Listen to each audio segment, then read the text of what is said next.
অভিষেক এখন জোরদার ছুটছে, বিশাল রেডি হচ্ছে, কারণ বেশি টাইমও হয়নি, ঘড়িটা আমাদের 15 মিনিট ফার্স্ট থাকে। এখন মোটামুটি 9টা বাজে।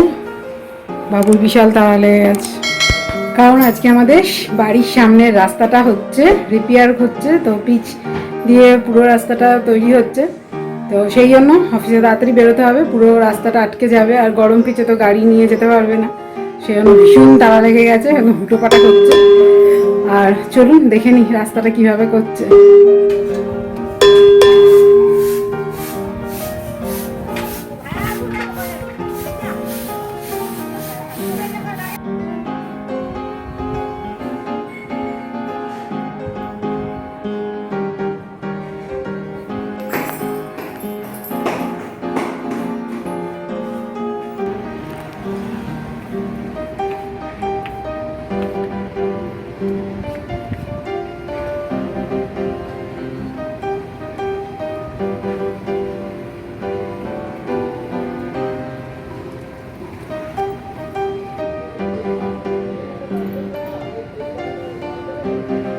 তখন অভিষেক তো অফিসে বেরিয়ে গেছে, কারণ সামনেটা কিছুক্ষণের মধ্যেই চলে আসবে, ওখানেও রিবনটা টানিয়ে দিয়ে গেছে, সেজন্য বাইকটাকে ওই সাইডটায় রেখে দিল। আর আসলে সকালবেলা প্রতিদিনই অফিসে যাওয়ার সময় দুধটা আমাকে দিয়ে যায়, তাহলে আর আমাকে বেরোতে হয় না, এক্সট্রা করেও ফোন করে দেয়, দুধের প্যাকেটগুলো রেখে দেয়, অফিসে বেরোনোর সময় আমাকে দিয়ে যায়। তো সেই জন্যই আজকে ওই গলিটা দিয়ে গেল হেঁটে হেঁটে, কারণ ওই দিকটা শুরু করে দিয়েছে, বাইক নিয়ে যেতে পারবে না, আর আমাদের মার্কেটটা ওই দিকে, তো সেই জন্য গলি দিয়ে গিয়ে দুধটা আমাকে দিয়ে যাবে, ওই জন্য বাইকটা আগে ওখানে পার করে দিয়ে গেল, কারণ বাই চান্স যদি এদিকটা এসে যায় তখন খুব মুশকিল হবে, বাইকটা বার করতে পারবে না, কারণ গরম পিচ থাকবে, তো সেই জন্য আজকে ভীষণ হুটোপাটা লেগে গেছে রাস্তা হওয়ার জন্য, না হলে ধীরে সুস্থে করে বাবু, তো আজকে আর ধীরে সুস্থে করার কোনো চান্স নেই, একদম নিমিষের মধ্যে সমস্ত হয়ে গেছে, স্নান হয়ে গেছে, আয়রন হয়ে গেছে, খাওয়া দাওয়া হয়ে রেডি হয়ে বাবু বেরিয়ে গেছে। তো যাই হোক, একটা কাজ শুরু হলে তার পেছনে অনেকগুলো কাজ তার সঙ্গে অ্যাটাচ হয়ে থাকে, এটাই হলো জিনিস, সেটাই আমি দেখি যে একটা কাজ যদি একটুখানি ডিস্টার্ব হয়ে যায়, পরেরগুলো পরপর পরপর ডিস্টার্ব হতে থাকে।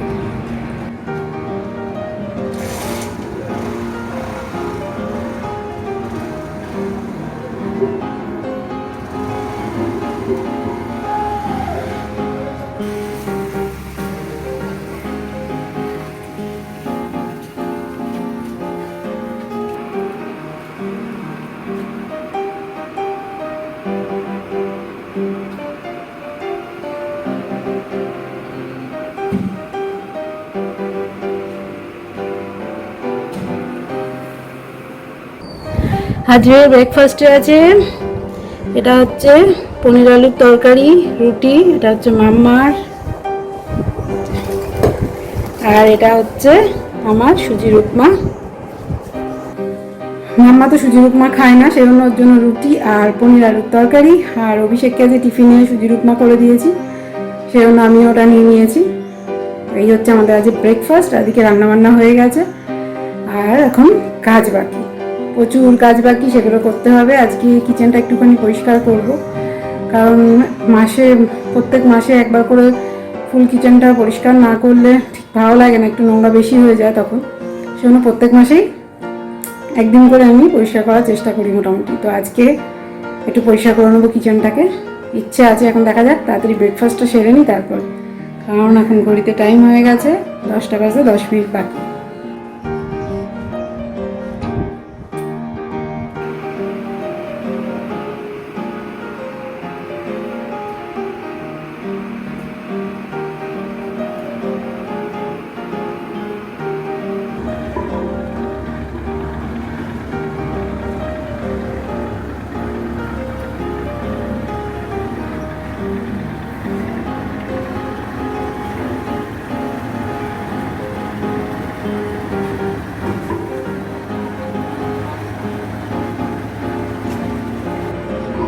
রাস্তাটা হচ্ছে, আর তার মধ্যে নেমে পড়েছে মেঘ করে বৃষ্টি, আর গরম পিচের ওপর ঠান্ডা জল পড়াতে সেখান থেকে আবার বেরোচ্ছে ধোয়া।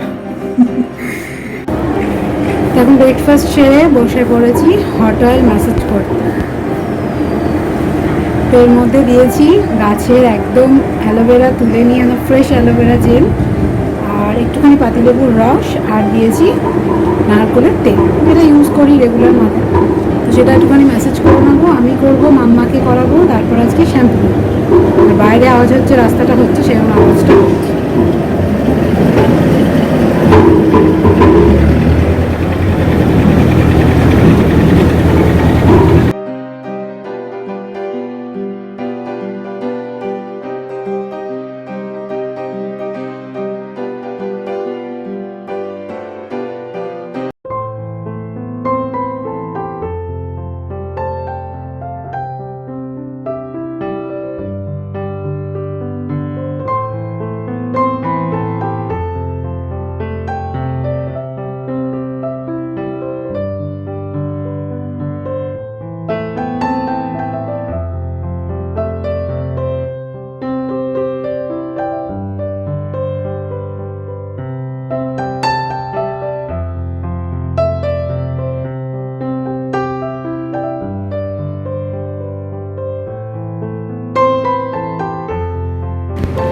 আমাদের রাস্তাটা কমপ্লিট হয়ে গেছে, দারুণ লাগছে ঝকঝকে রোদেতে।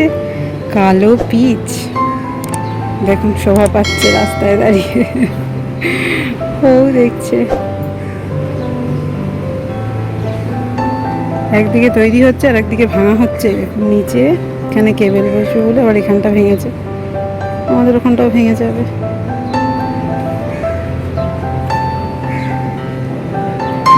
সব লম্বা করে ভাঙা হয়ে গেছে। আর দুপুরবেলা কিচেনের কাজ করতে করতে আজকে অনেকটাই বেলা হয়ে গেছিল, কারণ কিচেনটাকে পরিষ্কার করতে অনেকটাই সময় লাগে। যদিও আমি হাফ অফ করেই করেছি, কারণ কালকে কিছুটা করেছিলাম, আজকে কিছুটা করেছি। তো যাই হোক, সেসব করতে করতে অনেকটা বেলা হয়ে গেছে। তারপরে স্নান টান করে খেয়েতে ঘরে আস্তে আস্তে 3:30 বেজে গেছে। তারপর একটু নিজস্ব কাজ ছিল, তো সেগুলো সব করে টোরে এখন হয়ে গেছে বিকেল। আর এখন আমার হচ্ছে গাছে জল দেওয়ার টাইম, কারণ এই সারাদিন রোদেতে গাছগুলো পুরো ঢলে পড়েছে। এখন গাছে জল দেবো, তারপরে সন্ধ্যে দেবো, তারপরে করতে করতে অভিষেক চলে আসবে, তারপরে সেই চা খাওয়ার পর্ব। আর আজকে রাতের ডিনারে একটুখানি মোগলাই পরোটা বানানোর ইচ্ছে আছে।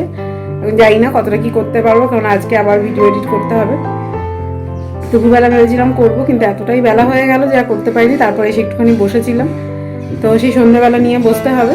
ইচ্ছে তো আছে, এখন দেখা যাক। তারপর গরমের জন্য কিছু করতে ইচ্ছে করে, এটা হচ্ছে ব্যাপার। সকালে একবার রান্নাবান্না করা হয় ঘেমে টেমে নিয়ে, আবার সন্ধ্যেবেলা একবার, আবার এই রাত্রিবেলা, আর তখন করতে ইচ্ছে করে না। তো যাই হোক, আগে গাছগুলোতে জল দিয়ে নিই, তারপর দেখছি, ভাবনা চিন্তা করে চাটা তো খেয়ে নিই, তারপর দেখবো কি করা যায় রাতের ডিনারে।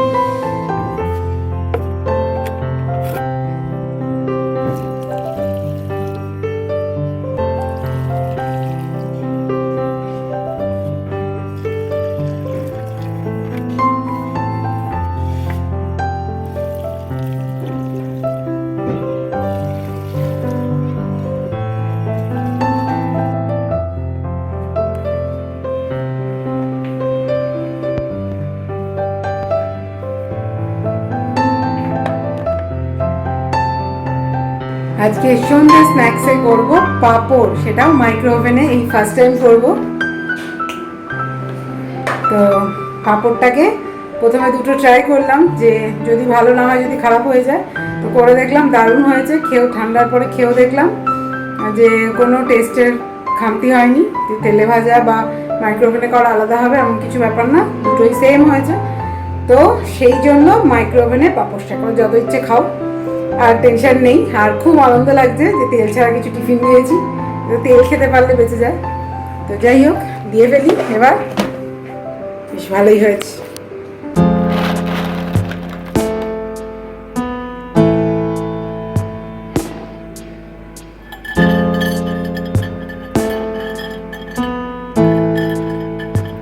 একটুখানি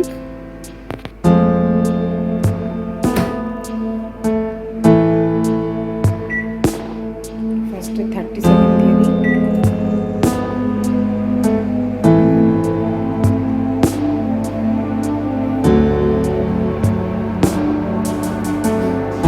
দারুণ।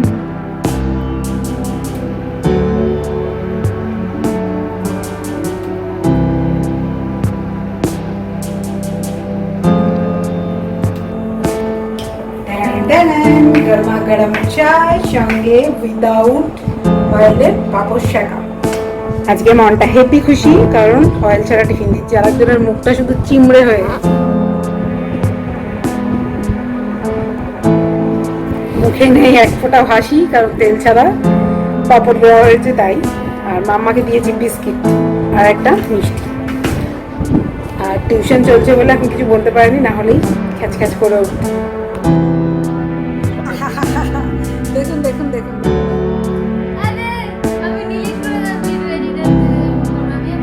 অফ ক্যামেরায় কত কি হয় দেখুন। বক্তব্য অয়েল ছাড়া পাপড় খেয়ে অত্যন্ত জঘন্য, মোটেও না। কোনোদিন ট্রাই করবেন একদম না, মোটেও না, ভালোই খেতে।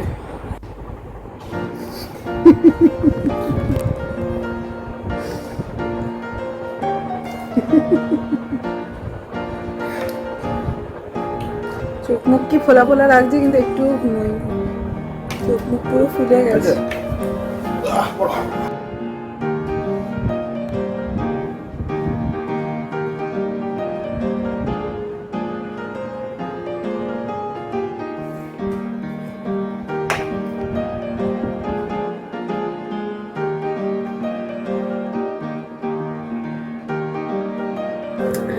এখন চলে এসেছি কিচেনে, আর আজকের মতো ভিডিও এডিটিং এর কাজ শেষ, ডান। তো একটা বড় কাজ, তো আজকে তো বানাতে হবে মোগলাই, যথারীতি যেমন বলেছিলাম। অর্ডার ছিল মোগলাই করার, তো অভিষেককে দিয়ে মাখিয়ে রেখেছি ময়দা, কারণ এখন বাজে 10:45। এখন যদি সব কিছু করতে যেতাম তাহলে হয়ে যেত দেরি, ওই জন্য কিছুটা এগিয়ে দিয়েছে। এখানে পেঁয়াজ আর আদা কুচোনো আছে, তো মোগলাইয়ের মশলাটা করে নেব। মোগলাইয়ের মশলাটাতে দেব পেঁয়াজ আদা কুচি, এখানে হচ্ছে ব্রেড ক্রাম করা আছে, আর ডিম, তার সঙ্গে একটু গরম মশলা, একটু ধনে গুঁড়ো, জিরে গুঁড়ো, নুন মিষ্টি যেমন দেওয়া হয় তেমন দিয়ে জিনিসটাকে আগে কষিয়ে নেব। তারপরে ময়দাটা লেচি করে বেলে তার মধ্যে দিয়ে র্যাপ করে তেলে ভাজলেই মোগলাই রেডি। তো লেগে পড়া যাক কাজে, কারণ কি যত বকবক করবো তত লেট। আর এদিকে কড়াইতে অলরেডি দিয়ে দিয়েছি তেল, গরমও হয়ে গেছে সে।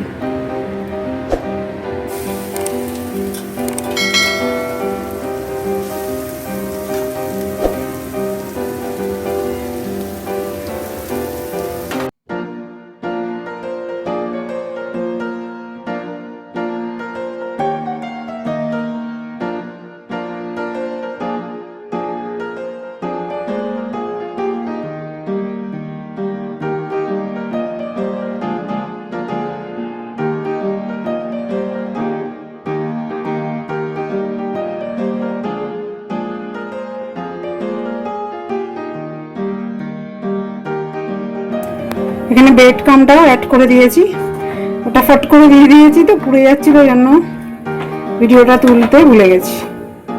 তো এটা দিয়ে একটু ভালো করে নেড়ে নেব। কালারটা কিন্তু হেভি হয়েছে, আর অ্যারোমাটাও দারুণ বেরোচ্ছে। তো এটা আমার রেডি।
তো আমাদের মোগলাই পরোটা একদম ready with sauce and onion 3 plates. আরেকজনের খাওয়া শুরু হয়ে গেছে। আমরা এখন বসে পড়েছি খেতে। আরেকজনের তো শুরু হয়ে গেছে, এখন আমিও খাবো। আর উল্টো দিকে চলছে আমাদের টিভিতেও চলছে রান্না।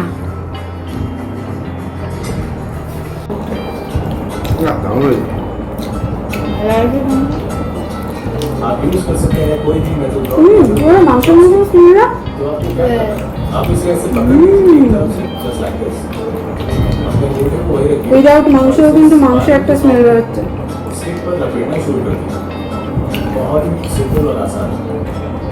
अब मैं इसे रखूंगा प्री हीटेड ओवन में 150 डिग्रीज पर 5 से 7 मिनट। इससे ये एजेस पर थोड़ा क्रस्टी सा हो जाएगा। আমাদের একটা দারুণ ডিনার কমপ্লিট। আর হেভি খেতে হয়েছিল, ওটা দারুণ টেস্টি হয়েছে। আর অভিষেক মাখার সময় মনে হয় গোলাপ জল দিয়েছে, আমি তো তখন ছিলাম না, কিন্তু খুব সুন্দর একটা অ্যারোমা ছাড়ছিল, বেশ ভালোই লাগছিল খেতে। তো যাই হোক, আজকের দিনটা ভালোই কাটলো মোটামুটি। তো আমি আমার ব্লগটাকে এখানেই শেষ করবো। আর আমার ব্লগটা যদি ভালো লেগে থাকে তাহলে লাইক করতে, শেয়ার করতে একদম ভুলবেন না। চ্যানেলকে অবশ্যই সাবস্ক্রাইব করে নেবেন। তো দেখা হচ্ছে নতুন একটা ব্লগে নতুন একটা দিনের সাথে। ততক্ষণের জন্য বাই বাই, গুড নাইট।